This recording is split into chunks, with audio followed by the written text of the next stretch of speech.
the NMDPRA and other co-defendants in its 100 billion naira suit against them. Dangote Refineries argued that the NMDPRA is in violation of sections 317 subsection 8 and subsection 9 of the Petroleum Industry Act by continuing to issue licenses for the importation of petroleum products in spite of the Dangote Refineries' established capacity to produce petroleum products. Joining us this morning on the conversation is oil and gas expert Ayodele Oni. Mr. Oni, good morning and thank you for joining us on the conversation. Good morning. Thank you very much for having me yet again. Can you speak to us regarding the sections that the Dangote refineries are arguing have been contravened in the issuance of import licenses to oil marketers? Okay. Specifically, section 317, subsection 9 of the PIA, which says that first, you have to look at section 3178. It says that the authority, which is the Midstream and Downstream Petroleum Regulatory Authority, may apply the backward policy in downstream petroleum sector to encourage investment in local refining. It now says, pursuant to that section 8, license to import any product shortfalls may be assigned to companies with active local refining licenses or proven records of international crude oil and petroleum product trading. So two things, or more than that. It says the authority may apply. Now, in law, may means you could or may not do it generally, but there are situations where may is interpreted as you have an obligation to do it. Now, so once the backward integration policy has been done to encourage investment in local refining, you are not supposed to import petroleum products at all, unless there's a product shortfall. And when there's a product shortfall, only limited number of companies may be issued import licenses. Those are active local refining licenses or proven track records of international crude oil and product trading. So it's only traders and only the guys with refining licenses, and those refineries must be working. Now, another thing I think has been a challenge has also been that if you look at section 317, I think 11, there is a standard for petroleum products that should even be brought into the country. AFRI 5 specification is 50 parts per million for sulfur. But I understand that they've brought in all sorts of petroleum products, without the authority being firm enough or having the capacity to check or being firm enough as to get the quality of petroleum products brought into the country. So there are 2 or 3 sections being contravened, and I think that you can assume safely that the backward integration policy has already been adopted, as you have more and more people going into refining. Promises have been made. So, Mr. Oni, yes, just on this matter, and the last bit you said, the Dangote refinery has come out to clarify that events have overtaken this court matter that they went and filed, and they're waiting for an opportunity to withdraw the lawsuit. There are questions on whether they were perhaps being a bit too hasty by filing it in the first place.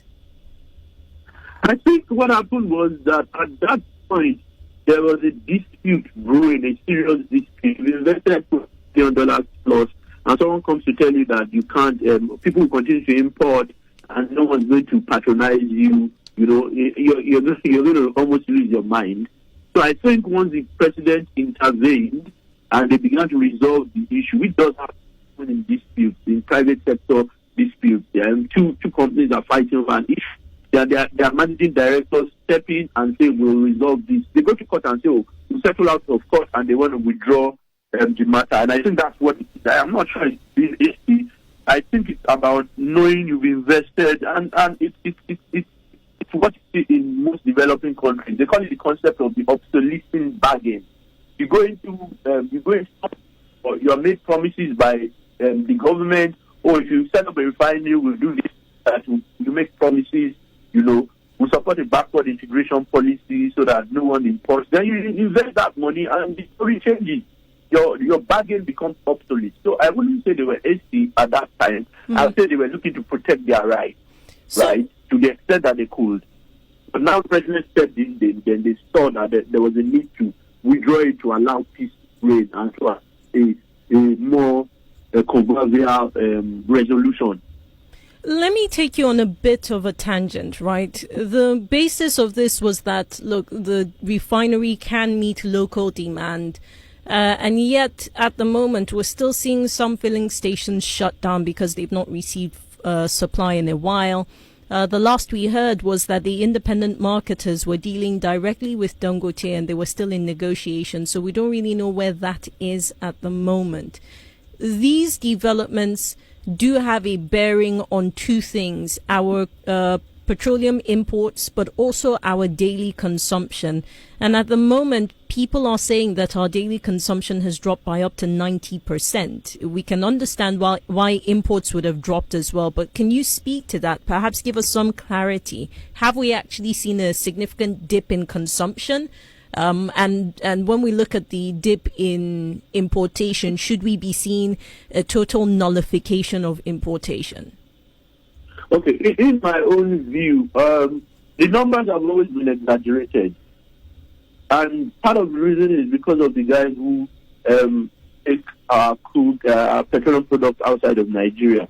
That's factored into the data you have. So if you hear 60-something million liters per day, it's probably half to three-quarters of that to start with. So now that subsidies been removed, yes, there's still a difference between what we sell it here and elsewhere, but the incentive is substantially gone. You know, for people to buy, bring in petroleum products and then export it to neighboring countries, but record it as product sold in Nigeria. That's one. Two. The power sector has improved, regardless of what we say, particularly for those in Band A. You know, it's more expensive and all of that, but people will tell you, I've not used my generator for days. Because those were some of the things people used 2 hours for. Another thing you need to consider, I'm going for a wedding this weekend. I'm going to Ibadan. And typically what I do is get police to accompany me, you know. But now I'm taking the train, for example. You know, I'm saying, you know what, I'm going to take the train. I'm not going to drive my vehicle. I'm not going to, you know, that saves me fuel also. I mean, more because of the convenience, and I think in that hour plus, I'm there rather than driving and not knowing what the traffic situation will be, regardless of having police escorts. So I think all of those have led to driving down the prices. Now, a number of guys are also converting to CNG, which is much cheaper than using PMS. So all of these may have led, I'm not sure it's 92%, but I think it'll be closer to a 60-70% reduction. And maybe not completely reduction, because 25% of it to 40 was exaggerated in the first place, never existed, because they sent it elsewhere. So these factors have led to a substantial reduction in the data we have, because that data in the first place was false, like I said. We removed 25% at least from it in the beginning, and then deal with the others. So maybe we have a 70% reduction in the data we record now. So, Mr. Oni, part of the conversation, especially as regards the Dangote refineries, includes the sale of crude oil to the refineries in Naira. I wonder if you can speak to, or if you can give us a sense of what other concessions need to be made. Dangote Refineries has been pointed out, has said they will be withdrawing the case in January when it comes to court. But what other concessions have been made, especially with the PIA in view, that will, one, encourage the sector to follow its rules, and two, prevent this sort of situations where we see a court case over what should essentially be the way of doing things? Okay, good question, and thank you very much. Okay, so completely on the PIA, there's something they also call pioneer status, where you can get a tax-free period, particularly for industries that are relatively new in the part of the country. They may have gotten that, but although I hear Alhaji Dangote say consistently that they got no waivers or anything from the government. So it's also possible. But looking at it directly from the PIA, the fact that you're buying in Naira, one, reduces the pressure of you looking for Forex because you're going to earn in Naira. That's a good benefit for them. Two, preventing others from completely stopping importation, unless when you have shortfalls. That's also a huge benefit. because it then means that, I mean, you're the major guy, and the NNPC does have refineries that refuse to work, you know, for whatever reason. It means you're the major guy, and most people are going to buy from you, and the quality seems quite high.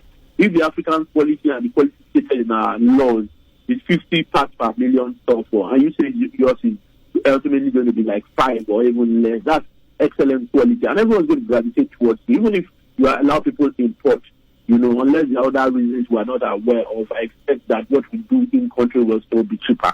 So if it's cheaper and it's better quality, those alone are expensive. I always say government's business in business is to ensure that businessmen can do business profitably in a sustainable manner, you know, efficiently, profitably in a sustainable manner.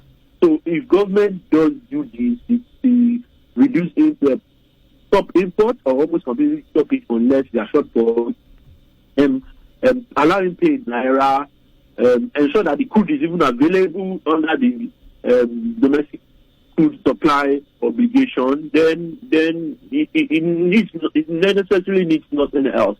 Right. Because it's then going to do its business profitably. And it may have gotten other things like the import duty exemption certificate for certain imports. That's one thing you can get. Another thing is the pioneer status.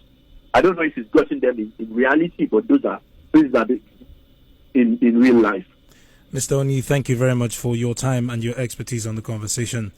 Ayodele Oni is an oil and gas expert, and he joined us to speak this morning on the Dangote refineries updating its the status of its case against the NMDPRC, which they say had contravened certain sections of the Petroleum Industry Act in the issuance of import licenses to oil importers.